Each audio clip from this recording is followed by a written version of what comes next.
하나님의 말씀입니다. 이제 21일 가을 특별 새벽 기도회 마지막 날 내일까지 기도합니다만 함께 모여 기도하는 것은 오늘이 마지막입니다. 그동안 열심히 나와서 기도하시는 여러분들 감사드리고요. 또 아침에 나와서 차량 운행해 주시고 또 아침마다 맛있는 아침 간식 준비해 주신 분들, 또 아까 상 줬습니다. 우리 세순이, 윤순이, 혜인이 아침마다 와서 기도하고 학교에 간 아이들 정말 감사를 드립니다. 제가 막 예배실에 두다 보니까 떡 해오신 분도 있는 것 같고요. 과일을 해오신 분들도 있는 것 같습니다. 느헤미야가 성벽을 재건하고 백성들에게 함께 말씀의 부흥을 이루고 단 것도 먹어라, 맛있는 거 먹어라, 기뻐하라 그렇게 얘기했는데 오늘 여러분들 예배 끝나시면 기도하시고 라비에 가셔서 함께 또 음식도 나누고 그동안 은혜를 나눌 수 있는 그런 시간 되기를 바랍니다. 아무쪼록 이번 새벽 기도를 통해 하나님의 놀라운 은혜가 여러분들과 우리 교회 또 여러분들 가정 위에 함께 하시게 될 줄로 믿습니다. 이제 느헤미야서 설교의 마지막 시간입니다. 느헤미야가 전체 13장으로 되어 있어요. 제가 이 새벽 기도회를 시작을 하면서 기도의 사람 느헤미야라는 제목으로 느헤미야서를 함께 묵상하기로 했는데 18번 설교를 해야 되는데 13장이어서 과연 어떻게 할까 고민을 했는데 하나님께서 18번 나누어서 이 말씀 은혜 받을 수 있도록 도와주신 것도 참 귀한 일이다 그렇게 생각을 합니다. 느헤미야는 탁월한 리더십으로 무너진 예루살렘 성벽을 재건하는 막중한 사명을 감당해냈던 영적 거인이었습니다. 우리는 그를 기도의 사람이라고 부르지요. 그래서 이번 새벽 기도의 주제가 기도의 사람 느헤미야였어요. 그의 리더십의 비밀이 어디 있었느냐? 바로 기도에 있었습니다. 느헤미야서는 처음 시작부터 기도로 시작하고 있습니다. 1장 4절과 5절 이렇게 시작합니다. 내가 이 말을 듣고 앉아서 울고 수일 동안 슬퍼하며 하늘의 하나님 앞에 금식하며 기도하여 이르되 하늘의 하나님 여호와 크고 두려우신 하나님이여 주를 사랑하고 주의 계명을 지키는 자에게 언약을 지키시며 긍휼을 베푸시는 주여 간구하나이다. 이렇게 시작했어요. 느헤미야는 왕의 술 맡은 관원장, 비서실장이었습니다. 그런데 몸은 비록 화려하고 편안한 수산궁에 있었지만 그의 마음은 늘 회파된 예루살렘 성을 향해 달려간 사람이었다. 이렇게 제가 말씀드렸죠. 그는 조국 예루살렘의 성벽이 무너져 내린 채 황폐해져 있던 사실을 듣고 울었습니다. 슬퍼했습니다. 그러나 그는 탄식만 하지 않고 그 탄식을 기도로 바꾼 사람이었습니다. 여러분, 여러분의 탄식을 기도로 바꿀 수 있기를 주의 이름으로 축원합니다. 그래서 그는 예루살렘으로 돌아가기로 작정했습니다. 수산궁을 버리고 황폐한 변방 예루살렘으로 가기로 했습니다. 리더는 변방을 향해 달려가는 사람입니다. 아무도 가지 않는 곳, 아무도 걸으려고 하지 않는 길을 향해 걸어가는 사람이 리더예요. 하지만 그는 서두르지 않았습니다. 마음은 급했지만 그는 그럴수록 기도로 준비했습니다. 기도하며 기다리던 그에게 마침내 기회가 오지 않았습니까? 왕이 수심이 가득한 그의 안색을 살피고는 그가 바라는 것이 무엇인지를 물었던 것입니다. 여러분, 기도가 차면 기회가 오는 것입니다. 기도로 여러분의 인생의 기회를 채워가며 기다릴 줄 아는 여러분 될 수 있기를 주의 이름으로 간절히 축원합니다. 예루살렘으로 돌아온 그는 서둘러 일하지 않고 치밀하게 계획했습니다. 그리고 준비가 되었다고 느꼈을 때 그는 담대했습니다. 여러분, 지혜로운 사람은요, 기도하며 계획하는 사람이고 신중하지만 때가 되었을 때 담대한 사람인 줄로 믿습니다. 그는 예루살렘 성벽 재건을 시작하자 시작부터 중간 단계 그리고 마무리 단계, 문고리를 완성하는 단계에 이르기까지 끊임없는 방해와 위협이 있었어요.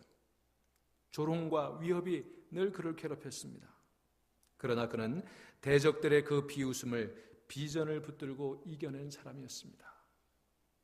대적들의 위협과 그 비웃음을 향해 대적하지 않고 그는 그런 것들을 하나님을 향해 기도하며 물리쳤습니다. 4장 4절 말씀, 우리 하나님이여 들으시옵소서. 우리가 업신여김을 당하나이다. 원하건대 그들이 욕하는 것을 자기들의 머리에 돌리사 노략거리가 되어 이방에 사로잡히게 하옵소서. 여러분을 조롱하고 비웃는 비웃음들을 비전을 붙잡고 견뎌낼 수 있기를 간절히 바랍니다. 남들이 나를 비웃고 협박할 때 나는 그들을 상대하는 것이 아니라 하나님을 상대하시기를 바랍니다. 하나님을 상대로 기도하셔야 되는 거예요. 무엇보다도 느헤미야는 기도할 때 누구를 향해 기도해야 될 줄을 아는 사람이었습니다. 그는 기도할 때마다 하늘의 하나님을 부르며 기도했습니다. 여러분, 기도에 있어서는 무엇을 기도하느냐, 기도의 내용보다도 누구를 향해 기도하느냐, 기도의 대상이 더 중요한 거예요. 내가 누구에게 기도하느냐, 이것을 아는 것이 중요한 것입니다. 여러분, 우리는 하나님께 기도하는 것입니다. 그 하나님은 하늘의 하나님이시고 그 하나님은 여호와이시며 크고 두려우신 분이신 줄로 믿으시기를 바랍니다. 그래서 느헤미야는 하나님께서 크고 두려우신 분임을 선포하며 찬양하며 기도했어요. 1장 5절 말씀, 하늘의 하나님 여호와 크고 두려우신 하나님이여. 여러분, 기도할 때마다 이 고백을 하시기를 바랍니다. 하늘의 하나님 여호와 크고 두려우신 하나님이여. 여러분, 우리가 문제가 있고 그 문제가 커 보이지만 그러나 그 문제보다 더 크고 두려우신 하나님을 부르며 기도할 수 있게 되기를 간절히 바랍니다. 자, 느헤미야는 이 모든 일을 할 때 사람이 필요했어요. 또 사람과 대적해야 됐습니다. 그러나 느헤미야는 사람을 만나기 전에 늘 하나님을 먼저 만나는 사람이었습니다. 하나님을 먼저 만나면 사람을 만나는 일에도 성공하지만 사람을 먼저 찾으면 사람을 만나는 일에도 실패하고 마는 것입니다. 2장 8절, 내 하나님의 선한 손이 나를 도우심으로 왕이 허락하고, 이렇게 기도했어요. 내가 하나님께 기도하니까 하나님이 도우셨다, 그의 고백입니다. 또 그는 하늘의 하나님이 우리를 형통하게 하시리니 2장 20절에 이렇게 기도합니다. 여러분, 우리를 형통하게 하시는 분은 하나님이십니다. 그러므로 사람을 만나기 전에 하나님을 먼저 만나는 여러분 될 수 있기를 간절히 바랍니다. 하나님의 선한 손이 우리를 도우십니다. 하나님께서 우리로 사람도 만나게 하시고 하나님께서 사람의 마음도 움직여 주실 것입니다.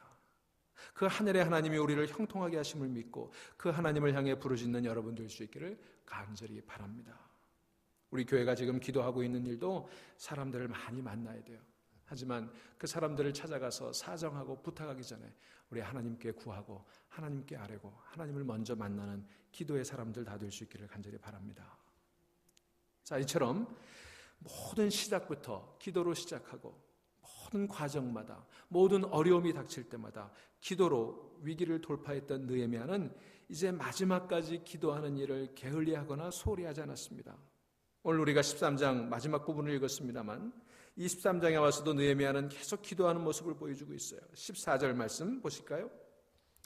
내 하나님이여, 이 일로 말미암아 나를 기억하옵소서. 내 하나님의 전과 그 모든 직무를 위하여 내가 행한 선한 일을 도말하지 마옵소서. 느헤미야는 이렇게 기도하고 있습니다. 내 하나님이여, 나를 기억하옵소서. 또 22절 보세요. 내 하나님이여, 나를 위하여 이 일도 기억하시옵고 주의 크신 은혜대로 나를 아끼시옵소서. 느헤미야가 또 기도해요. 그리고 마지막 31절, 이 느헤미야서가 마무리되는 31절 우리 같이 읽겠습니다. 또 정한 기한에 나무와 처음 익은 것을 드리게 하였사오니 내 하나님이여, 나를 기억하사 복을 주옵소서. 아멘. 다시 한번 느헤미야의 기도가 나오는 거예요. 그는 기도할 때마다 내 하나님이여 라고 부릅니다. 여러분, 남의 하나님이 아니에요. 누군가의 하나님이 아니에요. 내 하나님이신 줄로 믿으시기를 바랍니다. 나의 하나님, 나의 하나님, 나와 함께 하신 하나님. 자, 이렇게 13장에도 느헤미야의 기도가 3번 기록되어 있어요. 내 하나님이여, 나를 기억하옵소서. 내 하나님이여, 나를 기억하옵소서. 느헤미야서는 이처럼 기도로 시작해서 기도로 끝난 책입니다. 그는 끊임없이 기도했습니다. 바로 느헤미야의 리더십은 기도에서 나왔고 느헤미야가 성벽을 완성할 수 있었던 것, 이스라엘의 부흥을 이끌 수 있었던 것, 기도의 힘이었음을 믿으시기 바랍니다. 사랑하는 여러분, 모쪼록 무너진 우리들의 삶과 우리들의 가정과 우리들의 교회도 기도로 회복될 수 있기를 간절히 축원합니다. 여러분, A.W. 토저라고 하는 유명한 분이 이런 말을 했어요. 위대한 사람은 대부분 외로웠다. 위대한 사람은 대부분 외로워했다. 여러분, 가정에서도요, 가장은 외로운 거예요. 여러분, 교회에서도 영적 리더는 사실은 외롭습니다. 여러분, 여러분의 목사가 외롭다는 걸 기억하셔야 돼요. 여러분, 식당에 가서 밥을 먹어도 제 옆에는 안 앉으시잖아요. 여러분, 그러나 리더는 외로운 길을 걸어가는 게 맞다고 생각합니다. 외로워서 못 살겠다고 노래하는 것이 아니라 그 외로운 길을 걸어가는 게 맞다고 생각하고 그 외로운 길을 기도하며 걸어가야 되는 거예요. 노아가 그 방주를 완성하기까지 그는 120년 동안 무척 외로웠어요. 무려 120년이에요. 모세는 하나님의 부르심을 받고 그 이후 40년간 참 외로운 길을 걸었습니다. 그의 마지막도 참 외롭지 않았습니까? 그 느보산 정상에서 약속의 땅을 바라보기만 하면서 그 땅에 들어가지 못한다고 했을 때 그는 아무도 없는 그 느보산에서 정말 외롭게 그의 인생을 마무리했었습니다.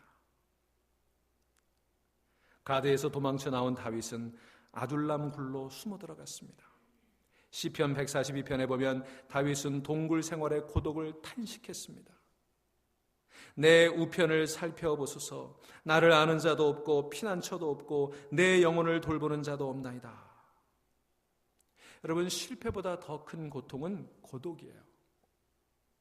그런데 고독은 분명 고통을 가져다 주지만 고수가 태어나는 요람이기도 한 것입니다.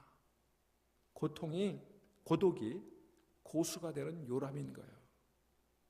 리더가 된다는 것은 고독을 견디는 것이고, 그래서 다윗은 아둘람 굴의 고독 속에서 왕으로서의 역량을 키워갈 수 있었던 것입니다. 그 어떤 사람도 아니라 하나님과의 관계를 그 속에서 키워갔던 거예요.